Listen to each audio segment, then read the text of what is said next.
Perrault, je suis le PDG de Montréal InVivo. C'est avec grand plaisir que je vous accueille ce midi pour ce webinaire fort intéressant sur le manufacturier dans le domaine des sciences de la vie. Tout d'abord, avant de commencer, j'aimerais faire un premier remerciement à Montréal NewTech qui nous aide énormément dans l'organisation de ce webinaire sur tous les aspects techniques. Je pense que si on vous offre un webinaire de qualité d'un point de vue technique, c'est grâce à eux. Alors, un grand merci et à Denis en particulier qui est dans le backstage, si je peux dire. Donc, je vous remercie d'être nombreux à vous être inscrits au webinaire. Je pense que ça reflète l'importance de la transformation numérique dans notre secteur des sciences de la vie. On l'a vu, hein, le contexte actuellement de la COVID-19, ça démontre qu'il est vraiment important et plus important que jamais d'aborder la question de l'autosuffisance stratégique en termes de production, notamment de médicaments ou d'équipements médicaux, ou encore on a abordé la question des vaccins aussi récemment dans les médias. On sait tous que la transformation numérique de la production industrielle permet en général aux entreprises manufacturières d'améliorer leur productivité, leur rentabilité et leur efficacité opérationnelle. Mais on réalise également que cette révolution intelligente, si je peux dire, le 4.0, ça engendre également beaucoup de défis, notamment dans un milieu très réglementé comme le secteur des sciences de la vie. Mais je pense que les entreprises manufacturières du secteur vont devoir s'y engager fermement. Donc, l'importance de la transformation numérique au niveau du manufacturier dans le secteur des sciences de la vie a vraiment été mis en évidence dans la situation de la pandémie. Et donc, le Québec s'est vraiment réveillé, si je peux dire, et puis s'est rendu compte finalement des besoins criants que l'on avait dans le domaine des médicaments, du matériel médical. On constate aussi qu'en marge, je dirais, de la crise actuelle, il y a un intérêt puis il y a une volonté ferme aussi du gouvernement du Québec de stimuler l'industrie manufacturière 4.0. Ça a été, je pense, là encore, accentué par la crise actuelle COVID-19 et surtout la notion de sortie de crise où le gouvernement, évidemment, souhaite inciter la transformation numérique de nos entreprises manufacturières. Et on est très conscient de ce défi chez Montréal InVivo, donc on est en train de développer vraiment un créneau à ce niveau-là du manufacturier et on développe une expertise aussi dans ce domaine-là. On collabore aussi beaucoup avec les différents leaders du secteur dans une démarche très Montréal InVivo, c'est-à-dire consultative et puis dans une perspective d'évaluer le potentiel de co-développer des initiatives ensemble avec les différentes parties prenantes du milieu. Et notamment, on a commencé par un recensement là, des entreprises manufacturières en sciences de la vie au Québec et c'est un petit peu le point de départ de cette réflexion-là. Donc, sans plus tarder, revenir sur le webinaire en tant que tel, les objectifs du webinaire d'aujourd'hui, premièrement, c'est d'informer sur les différents programmes qui existent au niveau du soutien gouvernemental. Donc, on a des interlocuteurs des panélistes qui vont nous présenter ça. Donc, les programmes en termes de soutien financier, d'autodiagnostic, de formation, d'audit. Le ministère de l'Économie et Investissement Québec vont adresser ces enjeux-là. L'objectif aussi de sensibiliser les entreprises manufacturières en sciences de la vie à cette notion de transformation numérique et puis les avantages qu'elle présente. Donc, on va parler des définitions, comprendre bien de quoi est-ce qu'on parle, les différents avantages, les technologies, puis les différents programmes d'accompagnement qui existent aussi. On va également, comme objectif, on voulait vous présenter les résultats de l'étude qu'a réalisée Deloitte sur le manufacturier. On a eu l'occasion de faire une présentation générale sur l'ensemble des différents secteurs qui ont été étudiés récemment au niveau de la Fédération de des chambres de commerce du Québec, mais on va vouloir entendre Deloitte plus spécifiquement sur le côté sciences de la vie. Et puis, on va parler aussi un petit peu des défis réglementaires avec Santé Canada, notamment, où on va pouvoir discuter un petit peu de ces aspects-là. Puis, ce qu'on veut également comme dernier objectif, c'est que ce soit un espace de discussion. Donc, on s'est gardé du temps à la fin pour répondre aux questions. Donc, n'hésitez pas, vous allez pouvoir poser vos questions dans le chat. Je pense que maintenant, tout le monde est habitué à cette façon de faire. Donc, pour conclure, Montréal InVivo est très heureuse de collaborer avec le ministère de l'Économie et de l'Innovation pour réaliser le webinaire. Je les remercie beaucoup.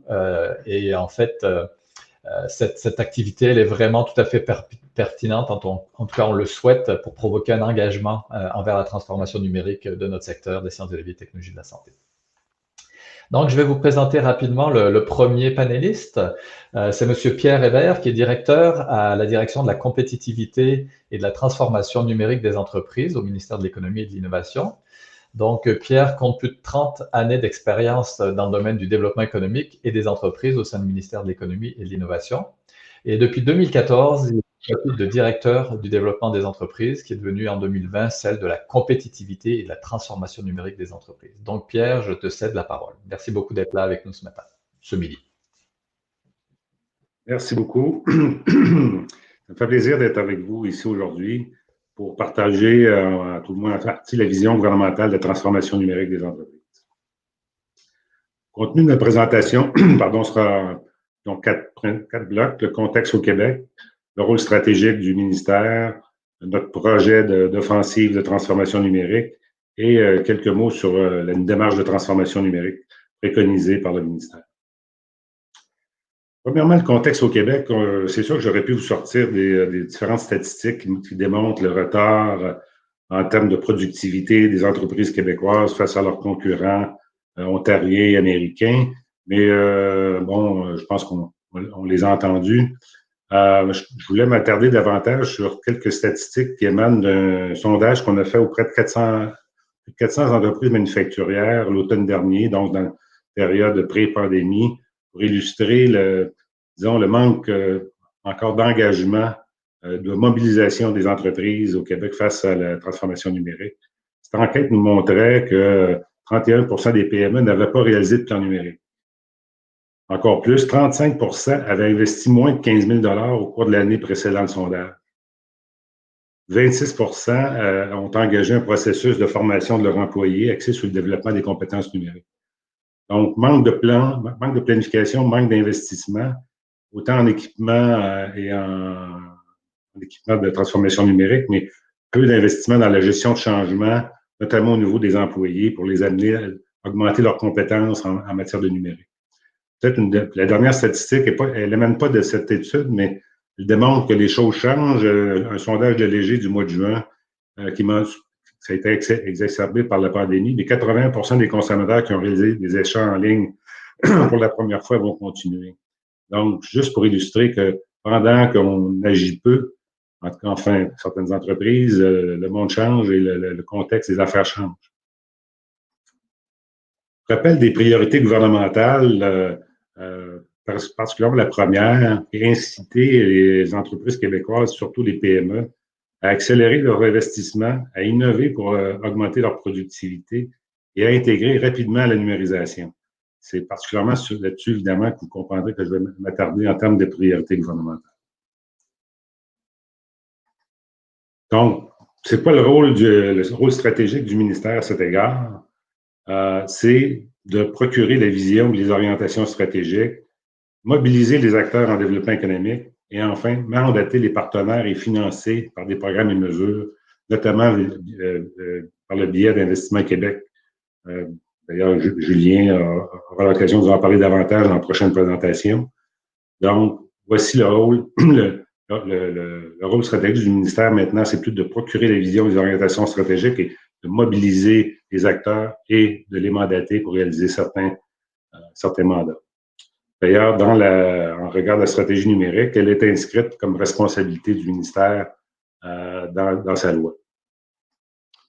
Donc, l'orientation stratégique du ministère à l'égard de cette priorité-là, c'est agir sur les déterminants de la compétitivité que sont la productivité, l'innovation, évidemment, mais également la performance, la transformation numérique des organisations. Et c'est pour cela que le ministère annoncera bientôt la mise en œuvre d'une offensive de transformation numérique.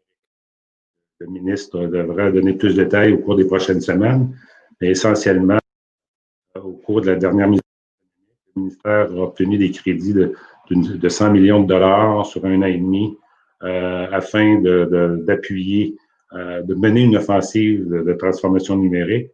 Entendons-nous bien, ces 100 millions-là viennent s'ajouter à l'ensemble des mesures déjà existantes qui existent, notamment chez Investissement Québec, pour appuyer l'amélioration de la productivité et l'accélération de la transformation numérique.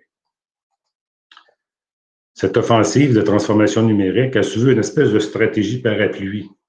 Parce que si on s'était concentré au cours des dernières années autour du secteur manufacturier, l'offensive que veut mener le gouvernement, c'est une stratégie qui vise l'ensemble des secteurs d'activité du Québec.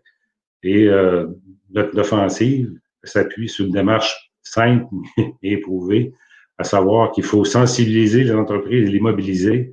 Les statistiques nous le démontrent. Il manque encore d'engagement des entreprises face aux défis du numérique et l'importance d'améliorer sa productivité, notamment en l'appuyant par une transformation numérique. Il faut les accompagner dans ces démarches de transformation numérique et, le cas échéant, financer leurs investissements en matière de transformation numérique par l'acquisition de technologies, d'équipements et autres.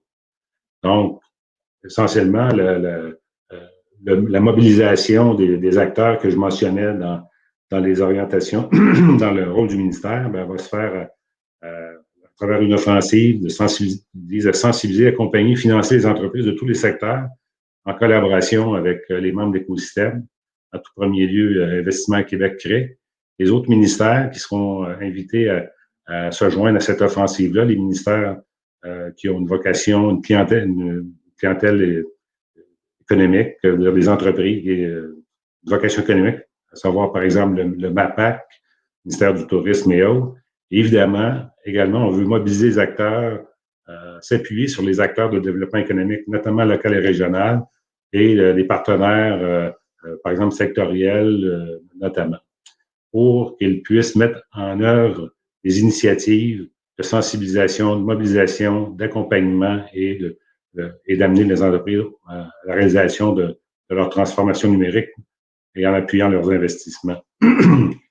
Donc, évidemment, l'initiative productive Innovation d'Investissement Québec vient s'ajouter dans cet appui à cette offensive de transformation numérique avec l'ensemble des moyens et du mandat que a confié le ministère à Investissement Québec.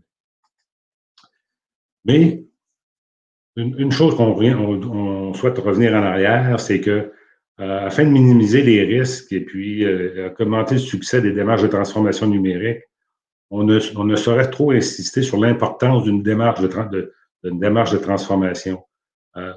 Les entreprises qui ont eu du succès et ont réussi leur transformation numérique sont celles qui ont suivi une démarche structurée de transformation numérique qui passe pas par commencer par l'implantation numérique et qui commence par faire revoir sa planification stratégique. Le cas échéant, revoir son modèle d'affaires, avoir un plan de gestion de changement parce que ça va entraîner beaucoup de changements au niveau de l'organisation, notamment au niveau des ressources humaines, pour optimiser les processus, ensuite faire un diagnostic numérique pour se doter d'un plan numérique et ensuite passer à l'étape de mise en œuvre. Trop d'entreprises escamotent cette démarche structurée et ça augmente leurs risques financiers, les risques d'échec. On a une statistique qu'on aime bien mentionner à l'occasion, 50% ou à peu près des projets d'implantation de ERP au Québec se concrétisent par des échecs à cause de la manque de préparation et de planification de la démarche. Donc, et c'est pour ça que dans le cas de l'offensive qu'on va mener, il s'agit avec l'écosystème de mettre nos efforts en commun et d'obtenir des effets de levier à travers des appels à projets et des financements de projets à travers des partenaires de l'écosystème. Se seront menés des mandats de sensibilisation et de mobilisation d'entreprises, des mandats d'accompagnement d'entreprises dans leur démarche de transformation numérique, les accompagner dans une démarche structurée notamment et les amener vers du financement de projets. J'aimerais peut-être terminer en disant qu'actuellement, les entreprises qui souhaitent amorcer une transformation numérique, jamais au-delà de l'offensive qu'on va mener, tous les outils, mesures, programmes et accompagnements actuellement sont disponibles pour appuyer les entreprises, notamment l'ensemble de ministères, notamment, par exemple, même le ministère du Travail, de l'Emploi et de la Sécurité sociale peut appuyer les entreprises dans la réalisation d'une planification stratégique. Donc, les moyens sont là, il reste à passer à l'action et c'est à travers cette offensive-là qu'on souhaite accélérer le mouvement. Donc, je terminerai en vous posant 2 questions. Vous pourrez y répondre. Quelle sera votre contribution dans cet effort? Et quel leadership assurerez-vous dans la transformation numérique du secteur des sciences de la vie au Québec? Pensez-y bien. Merci. Merci beaucoup, Pierre.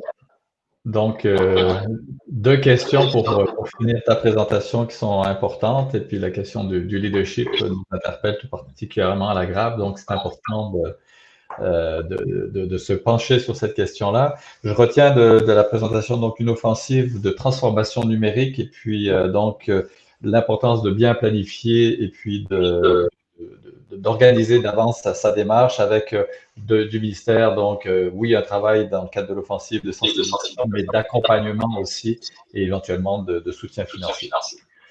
Donc, ce qui m'emmène maintenant à vous présenter Julien Bourque, qui est directeur des initiatives stratégiques chez Investissement Québec. Donc, Julien est passionné par l'innovation et le développement économique. Il agit à titre de directeur initiatives stratégiques à Investissement Québec.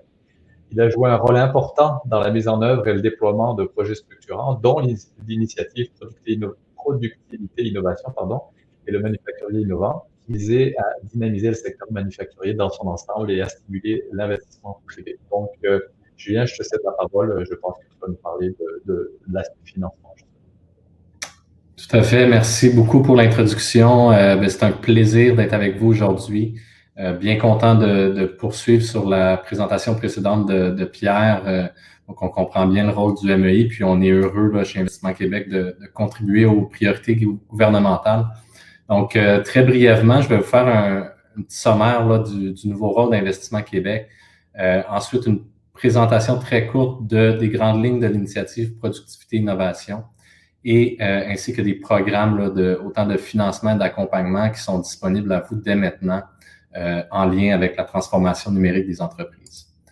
Donc, depuis le 18 juin dernier, avec l'intégration des équipes du réseau régional du MEI et d'Export Québec, Investissement Québec compte maintenant plus de 1000 employés. Nous avons un réseau régional là, de 30 bureaux répartis au Québec dans 24 villes, qui sont situés évidemment dans les 17 régions administratives, ainsi que 12 bureaux internationaux à l'étranger, donc dans la plupart des continents. Notre mission, donc, c'est de participer activement au développement économique du Québec en stimulant l'innovation dans les entreprises et l'entrepreneuriat ainsi que le reprenariat, de même que la croissance là, de l'investissement et des exportations. Donc, on est actif, comme je vous le disais, là, dans toutes les régions administratives du Québec. On soutient la création et le développement des entreprises de toute taille et nous offrons des solutions adaptées à vos besoins. Donc, notre rôle, suite à la fusion et l'accueil de nos nouveaux collègues, nous permet maintenant d'offrir des services conseils et des mesures d'accompagnement, notamment un support technologique offert par Investissement Québec CRIC. Et puis, enfin, là, grâce à Investissement Québec International, la société accompagne maintenant les entreprises en matière d'exportation et on assure aussi une conduite de la prospection des investissements étrangers au Québec, de même que l'accompagnement des filiales étrangères.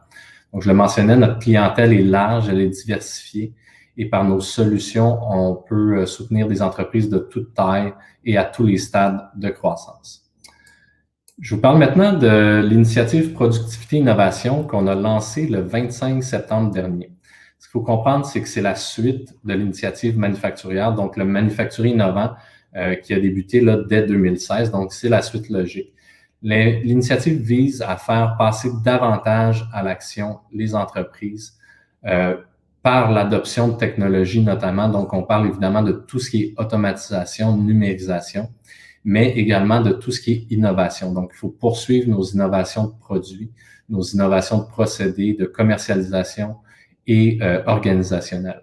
Donc, on souhaite propulser la compétitivité des entreprises et accélérer leur croissance par la productivité et l'innovation.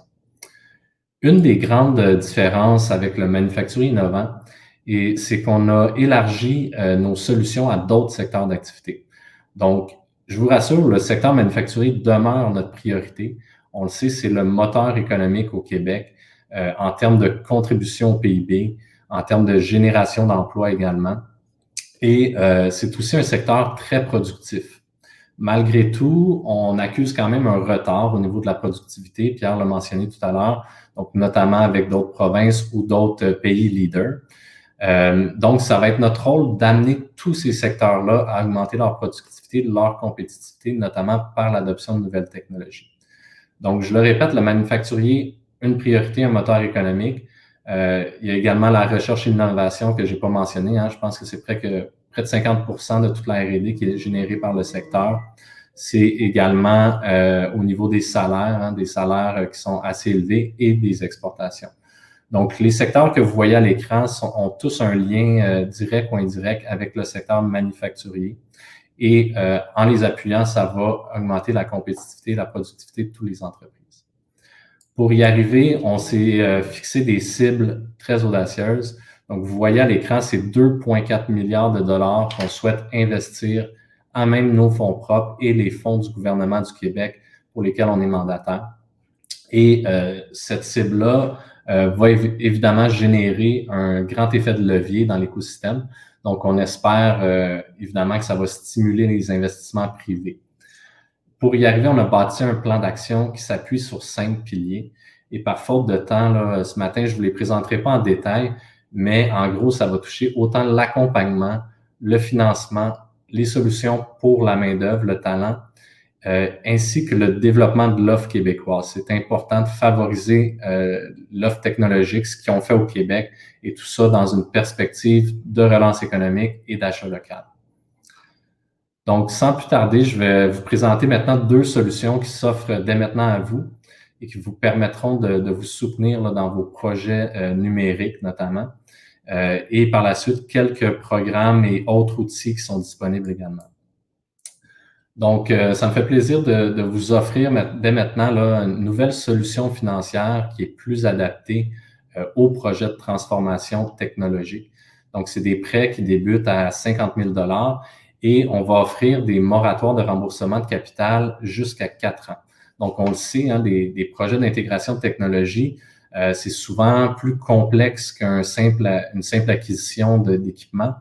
Souvent, le retour sur l'investissement est plus difficile à calculer. Il y a une grande période, on l'a parlé tantôt, l'importance de la planification, donc une grande période d'études, de planification. Les entreprises se font accompagner.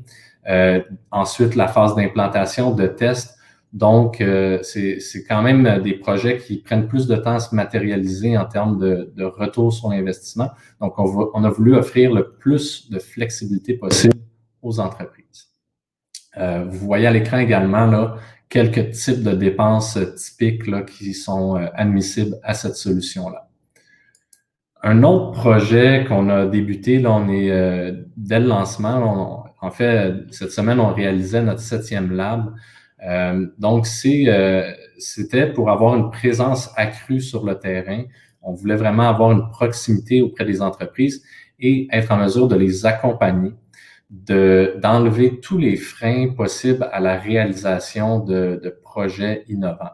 Donc, on organise des rencontres de petits groupes. Donc, on parle entre 20 et 30 entreprises maximum d'une même région. Et on les réunit autour d'une entreprise hôte qui est exemplaire là, en matière d'innovation, d'automatisation, de numérisation. Donc, l'entreprise hôte nous présente ses grands projets, les enjeux, les bénéfices, les moyens utilisés pour y parvenir. Et ensuite, on lance une période d'échange et de discussion entre participants. Et on fait ça en collaboration avec des partenaires et évidemment avec nos nouveaux leviers, nos intervenants experts qui sont en mesure d'accompagner les entreprises au moyen de cette discussion-là. Également, ce qu'on est en train de préparer, c'est que ces cohortes d'entreprises-là vont pouvoir se réunir suite au laboratoire virtuel dans une plateforme en ligne pour poursuivre les échanges et qu'on puisse les accompagner d'une meilleure façon par la suite. Donc, plusieurs autres labs, on vise une vingtaine par année pour accompagner au-dessus de 1200 entrepreneurs à terme. Et il y en aura qui seront organisés là, dans chacune des régions du Québec et dans les secteurs importants que je vous ai présentés plus tôt.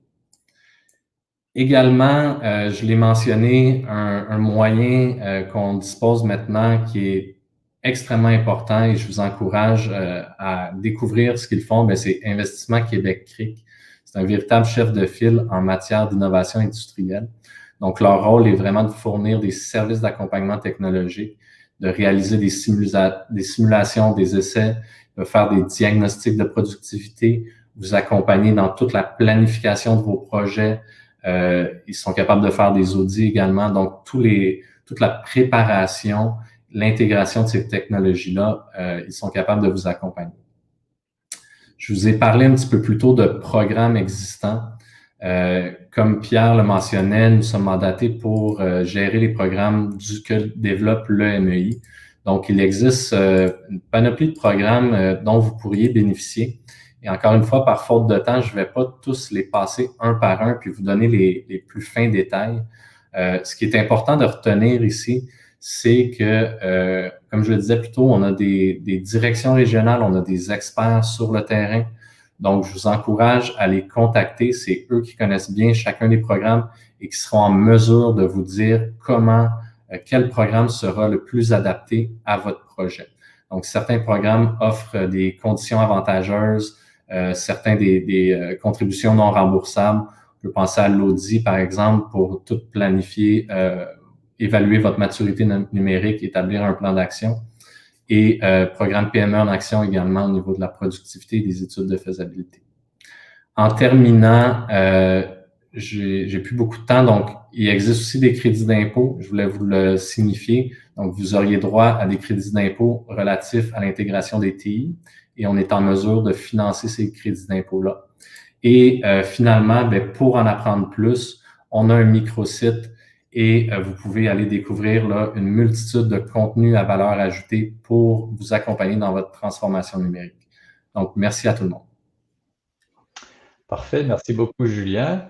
Excellent. Donc, je retiens qu'il y a quand même pas mal d'argent de disponible à investir de la part d'Investissement Québec dans nos entreprises.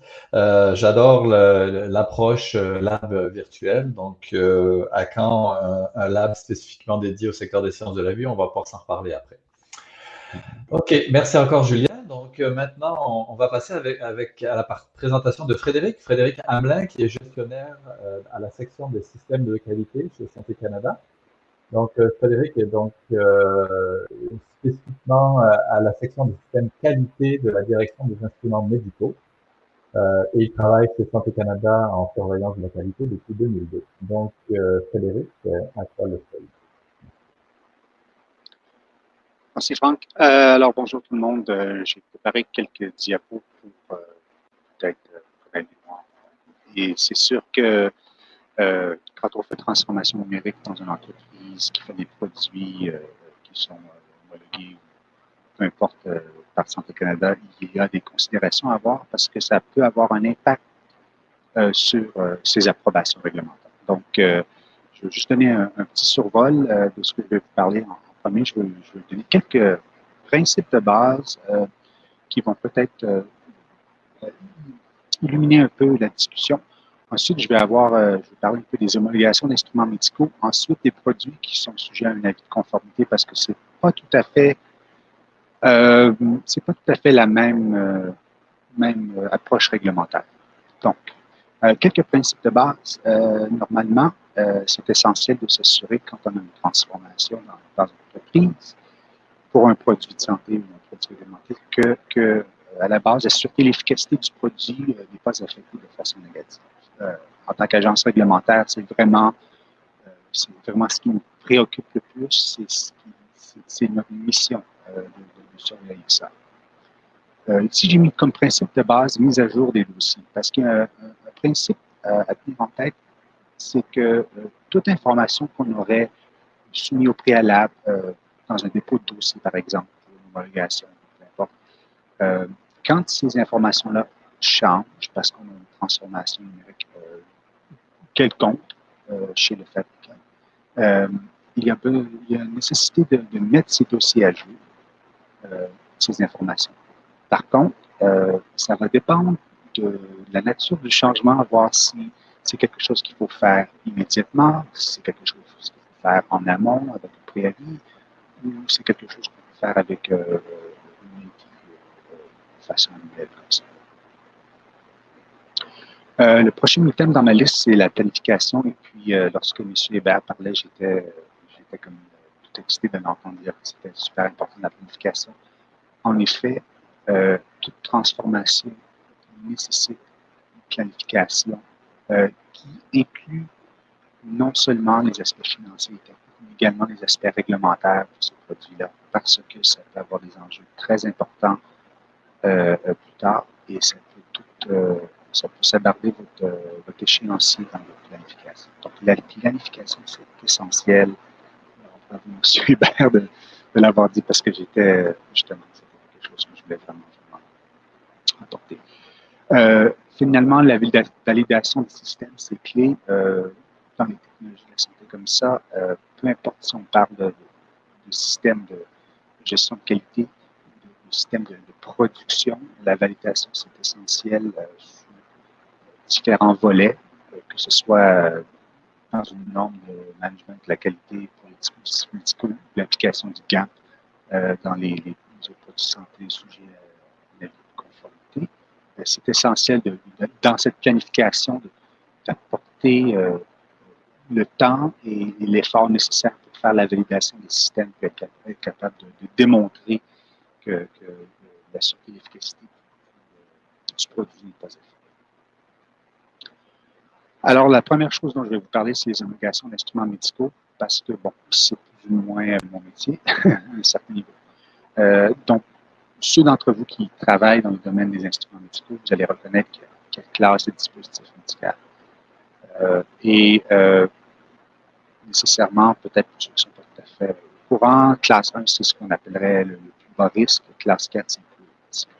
Donc, dépendant de la classification de l'instrument, une transformation numérique peut avoir différents impacts qu'il faut mettre dans son planning. Donc, pour les dispositifs de classe 1, ça n'aurait vraiment pas d'impact sur les sciences d'établissement de dispositifs médicaux, donc on peut écarter ça pour le moment. Pour les dispositifs de classe 2 homologués, la transformation n'aurait probablement pas d'impact sur l'homologation. Ça serait peut-être dans certains cas extrêmes. Mais par contre, ça va avoir un impact assez important sur le système de management de la qualité certifiée. Et donc, dans ce contexte, c'est important d'avoir des discussions à l'étape de planning avec l'organisme auditeur pour leur dire si on entreprend une transformation, une production de certains modèles d'affaires, qu'est-ce que ça veut dire pour cette approbation de qualité. Ça va dépendre. Ils vont peut-être dire que ça prend un audit au préalable, ça peut faire une audit de surveillance plus tard parce que ce n'est pas un changement important. Mais il faut garder ça en tête et le mettre dans le planning parce que ça peut encore avoir un effet sur les échéances. Pour les dispositifs de classe 3 et classe 4, c'est un peu plus compliqué comme vous pouvez l'imaginer parce qu'il y a un potentiel d'impact sur l'homologation des dispositifs médicaux.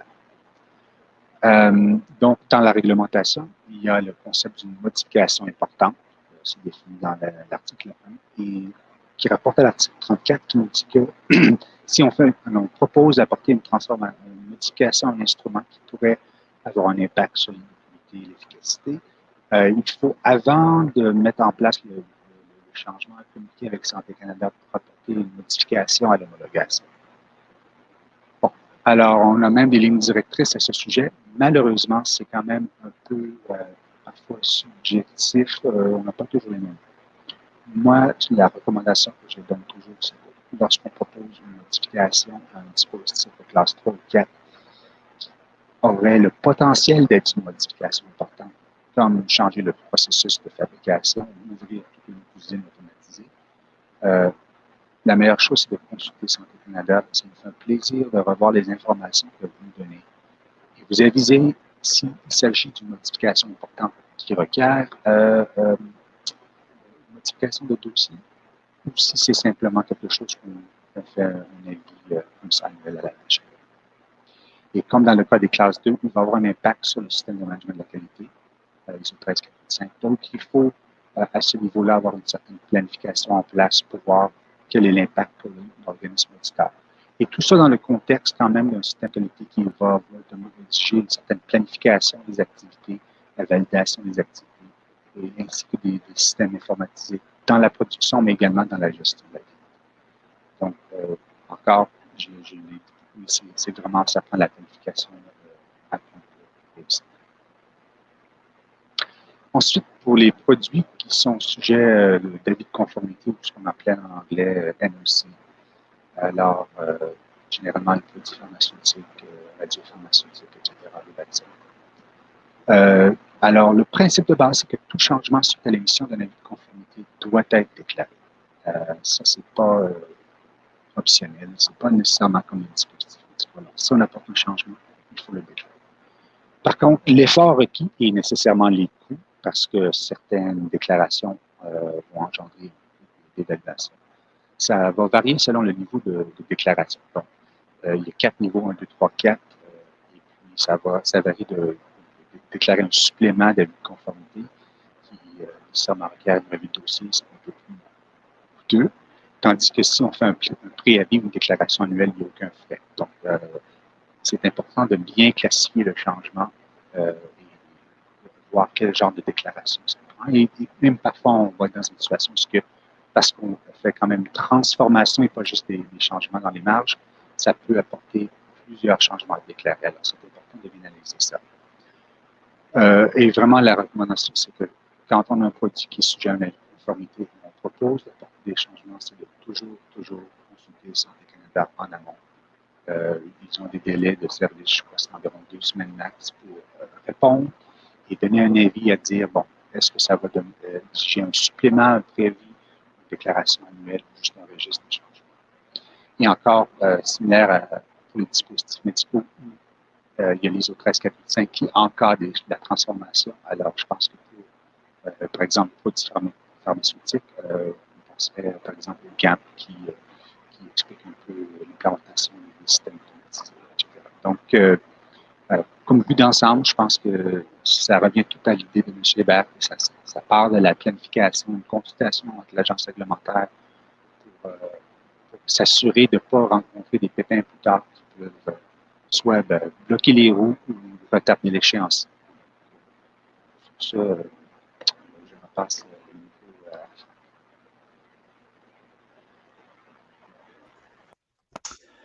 Merci Frédéric, très intéressant. Donc, dépendamment dans quelle classe notre dispositif médical se retrouve, je comprends qu'un changement ou une transformation importante dans l'outil de production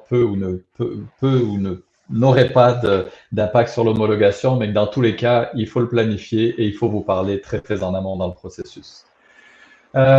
Avant de passer à Antoine, juste un petit mot concernant donc les questions. Si vous avez des questions, je vous rappelle que vous pouvez les poser dans le chat. Et on en a une tout de suite qui a été posée et qui nous demandait est-ce que les présentations vont être disponibles après? Donc la réponse est oui.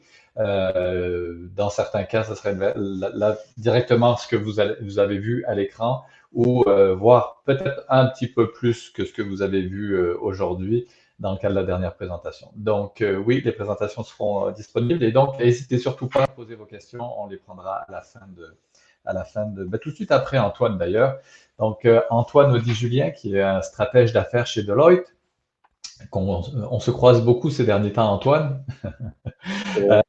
Donc, stratège d'affaires et facilitateur de retraite stratégique, très aguerri.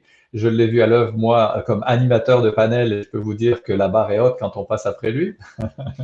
Donc, il œuvre dans le domaine du service conseil auprès de tout type d'organisation, notamment toutes celles qui sont dans l'écosystème manufacturier, mais dans les autres secteurs d'activité économique du Québec. Donc, Antoine, à toi la parole. Merci beaucoup, Franck. Très apprécié. Merci à Montréal Vivo, à toi, Franck, à Baye, à toute l'équipe, Nathalie et tout le monde de l'invitation aujourd'hui. Encore une fois, je suis un stratège d'affaires, donc je ne suis pas un économiste ni un expert des 10 filières d'avenir qu'on a dans notre étude.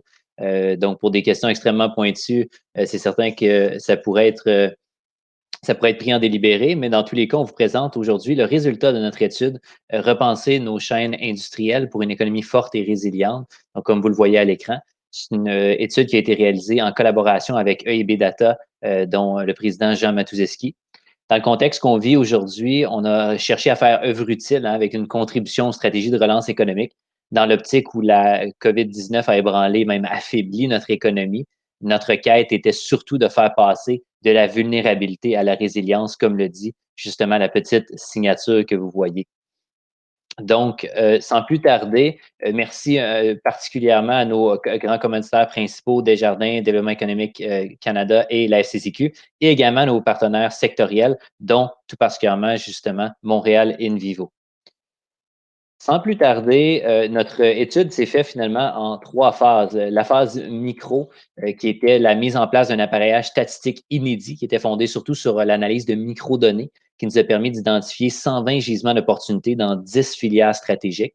Tout ça supporté par un nouvel indice de résilience qui est assez tendance, ces fameux indices de résilience-là, qu'on a basés, et vous allez nous trouver moins créatifs là-dessus, sur 3 couleurs que vous connaissez bien. Je vais vous laisser les deviner lesquelles 3 couleurs on a utilisées. Je vous donne un indice, vous êtes probablement tanné de les voir. La phase méso, c'était la grande consultation réalisée auprès de une multitude d'acteurs dans toutes les filières qui avaient été identifiés pour valider les gisements d'opportunités, mais surtout pour identifier toutes les vulnérabilités, les freins, parce que les opportunités qu'on a identifiées sont latentes jusqu'à ce qu'on puisse les activer en abaissant ces barrières-là. La troisième phase, c'était la phase macro, qui était au niveau des pistes de solutions. Autant à l'État, oui, naturellement, l'État a un rôle, mais aussi pour les entreprises et tout l'écosystème d'affaires. Il y en a pour tout le monde dans notre étude au niveau des solutions. Maintenant, parlons-en justement de repenser nos chaînes industrielles. La stratégie d'approvisionnement basée seulement sur le coût, sans considération du coût total de possession, c'est plus soutenable. Parfois, pour des dollars, voire même des sous, on va s'approvisionner à l'autre bout du monde. On passe par 3 mers, 2 océans, une multitude de time zones, pardonnez-moi l'anglicisme, et de taux de change, 20 à 30 jours de transport pour se retrouver dans une mauvaise posture, comme ça a été le cas dans les perturbations qu'on a vécues, avec des pénuries sévères pour des produits ou des composants critiques, que ce soit dans le biomédical ou dans toutes nos autres filières. Cette réalité-là, elle a été transversale. Donc, cette réalité-là, justement, nous a mis à risque nos entreprises comme l'entièreté de notre économie. C'est une double vulnérabilité. D'un côté, ce que je viens de dire là, de l'autre côté, la COVID-19 nous a aussi fait réaliser qu'il n'y a pas de production locale pour certains produits ou composants essentiels dans toutes les filières, particulièrement dans la filière biomédicale. Donc, on est encore plus dépendant de ces approvisionnements-là. Aujourd'hui, on doit réfléchir différemment. COVID-19 a été difficile aussi sur l'économie. Parlons des exports. On voit 95 déjà en mars, donc janvier à mars, on parlait de 95 déjà un impact qui était senti. La dernière mise à jour de nos données en août, on parlait de 83 83 quand on parle de ce qui crée 50 de notre PIB au Québec, c'est beaucoup d'argent. 83 on dit c'est acceptable à l'école, d'accord, mais peut-être pas au chapitre des exportations, disons.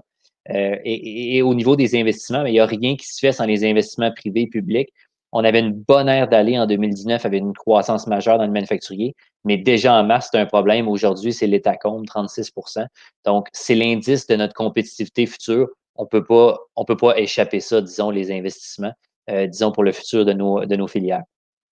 Maintenant, notre fameux notre fameux indice de résilience dont je vous parlais, vous l'aviez deviné, les fameuses couleurs rouge, jaune, vert, c'est celle qu'on a utilisée. On a identifié 10 filières, l'agroalimentaire, le biomédical naturellement, la construction, machinerie, instrumentation, matériel de transport incluant particulièrement le transport terrestre, métaux et minéraux qui inclut la transformation métallique et aluminium, la filière textile, particulièrement la filière textile technique, énergétique, électronique et la filière chimique. Du côté du biomédical qui nous interpelle aujourd'hui, au niveau des exportations internationales, tout est au vert, ça va très bien. Au niveau des nouveaux investissements, la troisième colonne, la même chose, les investissements, ça va très bien également. Là où on a un petit peu plus un défi, c'est au niveau des exportations aux États-Unis. Les exportations sont positives, sont en hausse. L'enjeu est plus au niveau des parts de marché qui, les États-Unis se sont diversifiés dans les derniers mois et fait en sorte que ça a relativisé notre part de l'équation globale, mais c'est pour ça qu'on est au jaune. Et le contenu québécois, notre balance commerciale avec des importations plus importantes a viré au jaune justement à cause de ça. Mais globalement, l'indice de résilience du biomédical, pas de surprise, on parle d'un beau vert. Au niveau des régions maintenant, notre slide fierté, on peut encore dépendre sur nos belles régions manufacturières pour s'assurer que les investissements continuent. Les régions manufacturières qui vont chercher 2/3 des investissements. Par contre, les régions urbaines qui sont en remontée, les grandes villes ont un rôle critique à jouer dans la relance économique, dans notre contexte. Et c'est le cas également dans la filière biomédicale, particulièrement même dans cette filière-là. Et on voit une baisse particulière dans les régions ressources de ce côté-là, vers le 11% là, en bas à droite. Maintenant, à l'époque de notre dernière étude, la substitution des importations manufacturières, on avait une slide avec 40 gisements d'opportunités. Et comme mon co-auteur l'appelait, Louis Duhamel, il l'appelait la slide la plus photographiée au Québec. Au temps de la COVID et des webinaires, celle-ci risque d'être la plus copiée en capture d'écran au Québec. Mais dans tous les cas, pour ceux qui ont des bonnes lunettes, vous allez être capable de voir. Mais pour vous lancer quelques éléments clés au niveau de la biomédicale, qui est la deuxième filière en haut à gauche, quelques gisements d'opportunités identifiés, les EPI particulièrement, autant au niveau des co-visages que des vêtements de protection, les médicaments au niveau des API, des médicaments biologiques et les biosimilaires, et également les médicaments critiques et stratégiques pour lesquels il y a peu de production locale actuellement et qu'on a une certaine dépendance avec une source limitée d'importation ou de sources d'importation. Puis au niveau de certaines autres opportunités, la télémédecine, les medtech, tout ce qui est des appareils respiratoires, les services d'urgence, donc les API, par exemple, dans des contextes de pénurie, la stérilisation plutôt que des matériaux à usage unique, le 3D pour des besoins urgents et également les produits de santé connectés qui sont également une autre opportunité, un autre gisement d'opportunité avec, par exemple, l'aide à des personnes qui sont à domicile avec des produits connectés. Maintenant, les pistes de solutions, plus de 80 recommandations pour tout le monde dans notre étude, mais ce qui ressort de ça, le besoin du rôle de l'État dans les marchés publics, message qu'on entend depuis des années, mais cette fois-ci, est-ce que ça va être la bonne? On a besoin d'actions qui supportent la volonté et la vision politique. On a besoin que les gouvernements, les ministères, les sociétés d'État fassent preuve d'exemplarité, ce qu'on voit déjà, ne serait-ce qu'aujourd'hui. On voit une démonstration exemplaire de volonté. Et ça, c'est très important. Et l'important, c'est le suivi avec des actions cohérentes dans les habitudes d'achat et dans les réactions et dans les investissements qui sont faits, qui donnent la chance à de nouveaux produits, des innovations made in Québec de faire la différence. Et ça, justement, ça va faire une différence extraordinaire sur la relance de l'économie. Deuxième chose, dérisquer nos chaînes. L'objectif ultime de notre étude, finalement, c'est certain qu'on parle de changer nos façons de faire, de développer de nouvelles disciplines d'approvisionnement qui fait en sorte qu'on va être optimal au niveau des coûts, certes, mais aussi au niveau de la gestion du risque. L'évolution du modèle logistique actuel, je pense que ça va de soi, certes, sans parler du modèle circulaire aussi, qui est de plus en plus intéressant et qui fait enfin le lien impensable entre la performance environnementale et la performance économique. On a une prise de conscience à l'urgence d'automatisation également, dans l'optique où on veut de plus en plus de produits, de pièces, de composants locaux à proximité. La productivité de tout notre appareillage manufacturier va devoir être au rendez-vous. L'automatisation et le nouveau rôle du travailleur industriel de demain font donc naturellement partie de nos priorités identifiées. Et quelques petites choses en lien avec ça au niveau du biomédical. Exploiter pleinement nos capacités d'innovation, mais les internaliser sur le processus de manufacturier. Présentement, on l'utilise beaucoup sur le développement de produits. Il faut l'internaliser pour aider notre processus manufacturier à être plus productif. Il faut relever le défi du retard de productivité justement par la transition technologique numérique. Et il faut focaliser sur la commercialisation de nos innovations technologiques et numériques d'un côté interne sur notre processus manufacturier, mais aussi externe sur la livraison de services aux diverses parties prenantes. Finalement, les occasions de consolidation dans le marché du M&A au Québec va très bien. Beaucoup d'opportunités. On prévoit un marché de repreneurs dans le secteur manufacturier, peut-être même un boom entrepreneurial à voir. Il y aura des gagnants, il y aura des moins chanceux aussi au sortir de la crise, mais c'est certain qu'il va y avoir une évolution au niveau entrepreneurial. Et en guise de conclusion, pour terminer avec le peu de temps qui me reste, justement, on vous l'a dit d'entrée de jeu, le monde a changé en mars 2020. Hein, on oublie, le passé n'existe plus, comme on l'a dit. 10 filières d'avenir vont être au cœur de la relance économique et le biomédical fait définitivement partie d'elle. La clé, c'est la diversification de nos exportations, des chaînes d'approvisionnement dérisquées, une accélération des investissements privés et publics, notamment dans la transition numérique, transition technologique, et la préservation des filières stratégiques qui sont vulnérables et le support à celles qui sont à fort potentiel, comme la filière biomédicale. Tout l'écosystème d'affaires doit mettre la main à la pâte. Ce n'est pas juste une question de l'État, C'est pas juste une question des entreprises, c'est tout l'écosystème qui doit contribuer pour assurer qu'on ait une reprise qui va être dynamique, qui va être pérenne. Puis tout ensemble, grâce entre autres à nos recommandations, on va pouvoir contribuer à éliminer les obstacles à l'atteinte du plein potentiel des filières et des gisements. Donc, merci beaucoup pour votre écoute. Merci Antoine. Il y a plusieurs choses que tu as dites qui sont de la musique à mes oreilles, et notamment le rôle de l'État dans les marchés publics.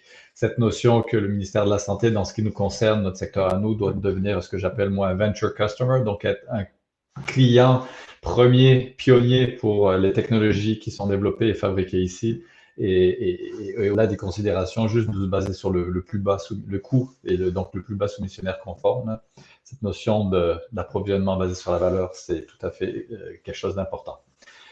Donc, il nous reste une dizaine de minutes. On est prêt à passer à la période de questions. Avant de passer à ça, je voudrais simplement vous informer qu'on a ouvert la fonctionnalité de networking, donc qui va pouvoir être disponible à la fin du webinaire. Donc, si vous voulez rester un petit peu, si vous avez un petit peu de temps et puis avoir la possibilité d'utiliser cette fonction, ça serait super si vous voulez faire des contacts et des rencontres là de façon virtuelle avec d'autres participants au webinaire d'aujourd'hui. Donc, si vous avez des questions, n'hésitez pas, inscrivez-les dans le chat. Et puis moi, je vais commencer avec une première question. Juste peut-être pour clarifier pour moi et puis plusieurs personnes dans l'audience, mais on parle souvent, là on parle d'automatisation. En fait, c'est quoi la différence entre l'automatisation des processus manufacturiers que qu'on voit, je pense, de façon assez courante dans notre secteur à nous. J'ai visité plusieurs chaînes de production et il y a de l'automatisation versus véritablement le manufacturier innovant. Comment vous faites la différence entre ces deux notions-là? C'est une question que Julien peut peut-être prendre.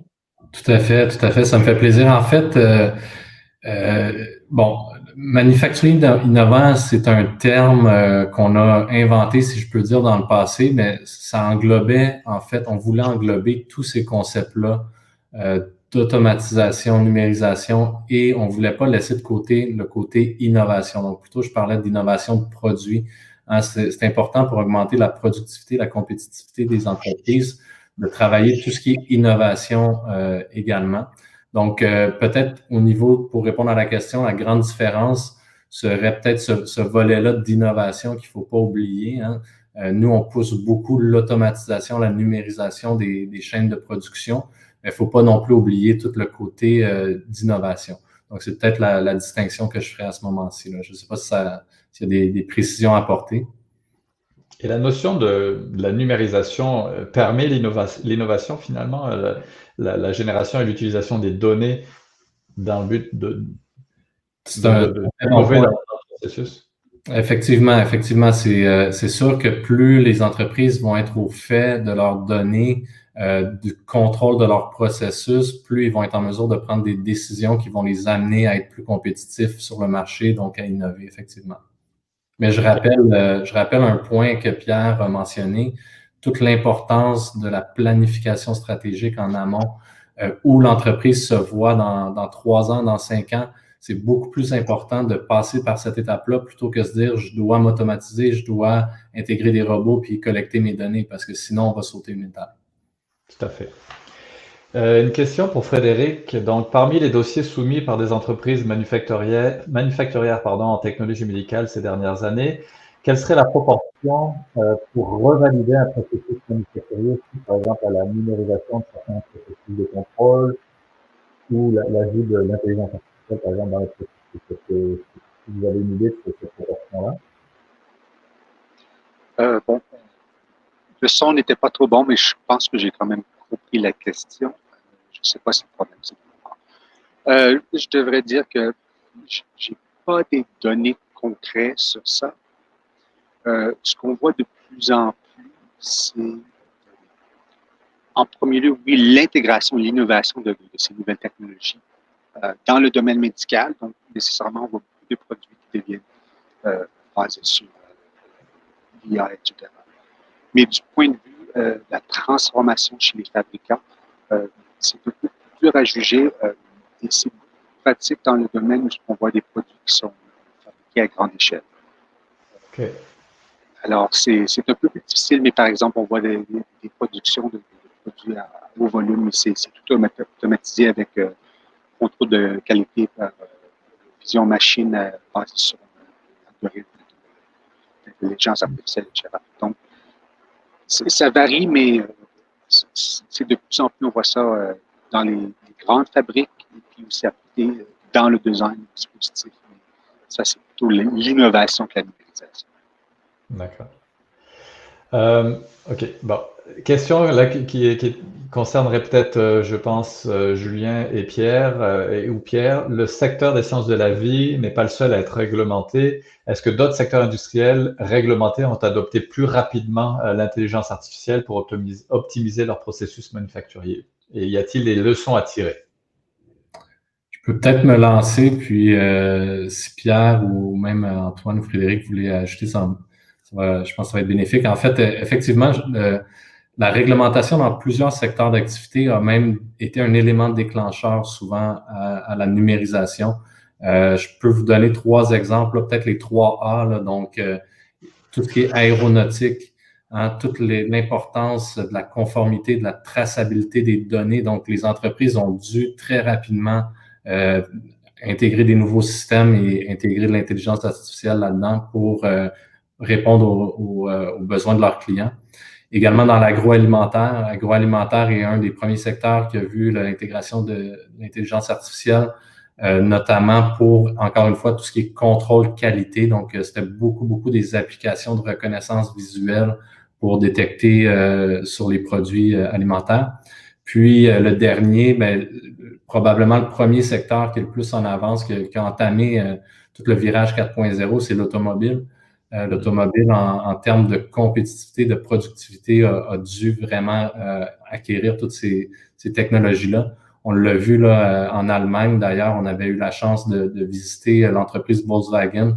C'était incroyable, là, toutes les applications qu'il y avait pour arriver à faire du just-in-time. Là. Une voiture, je pense, aux 4 minutes qui sortait de là. Pierre, est-ce qu'il y a des leçons à tirer des autres secteurs industriels qui pourraient servir pour les sciences de la vie? Écoute, je pense que chaque secteur a ses enjeux particuliers.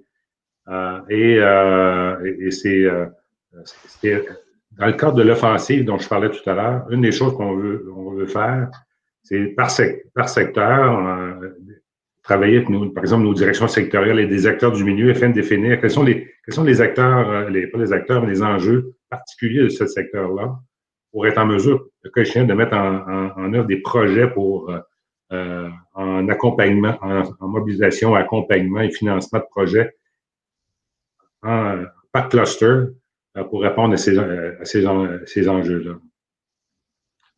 OK. Donc, on revient sur cette notion des labs virtuels. Là. On va s'organiser pour qu'il y en ait dans le domaine des sciences de la vie et technologies et de la santé. C'est incontournable pour tous.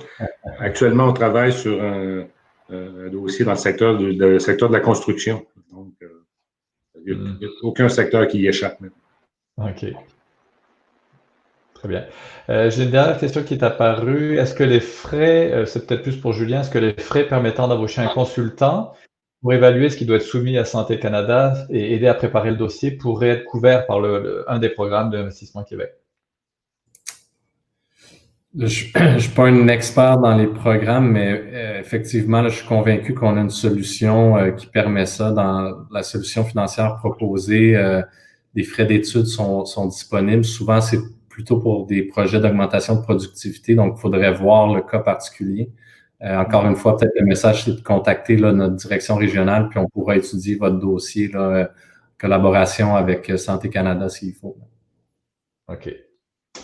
Il me reste 1 minute, Antoine. J'ai une question pour toi. Toi qui as vu l'ensemble des 10 ou 11 secteurs, filières, je devrais dire, d'avenir, qu'est-ce que toi tu retiens, qu'est-ce que tu ressors spécifiquement dans le secteur des sciences de la vie qui te semble vraiment différent de ce que tu as pu observer dans d'autres secteurs? Je dirais que le contexte est exceptionnel pour les sciences de la vie versus d'autres secteurs qui sont un petit peu plus vulnérables à l'heure actuelle. Donc, il faut capitaliser sur cet engouement-là pour faire des changements transformationnels. Il y avait une question justement dans le chat qui parlait de l'importance du leadership et comment faire ce changement-là. Bien, justement, c'est à toutes les parties prenantes de se mobiliser ensemble pour faire des changements que ça fait longtemps qu'on entend, mais qu'on n'a jamais réussi à faire. Quand on parle de changements dans les façons d'octroyer les contrats publics, intégrer l'innovation dans nos réflexions, mais justement l'accepter dans les stratégies d'approvisionnement public, arrêter d'avoir une approche un petit peu plus uniquement sur les prix, fondée sur les prix pour l'approvisionnement, tout réinternaliser nos capacités d'innovation qu'on met beaucoup sur le développement de produits, mais le faire sur nos capacités de production. Je pense que c'est une occasion unique que peu de secteurs ont d'avoir un engouement phénoménal. Je crois que c'est le meilleur moment de faire ces changements-là transformationnels. Si on ne le fait pas maintenant, on le fera jamais. Quel merveilleux mot de la fin. Merci beaucoup, Antoine. Merci à tous. Merci d'avoir été là, donc, chers panélistes, et également à tous les participants. Un grand merci encore à Montréal NewTech pour tout le support qu'ils nous ont offert. Merci donc à tous les partenaires. Et je vous souhaite à tous une bonne journée et une bonne continuation de votre semaine. Au plaisir de vous revoir bientôt.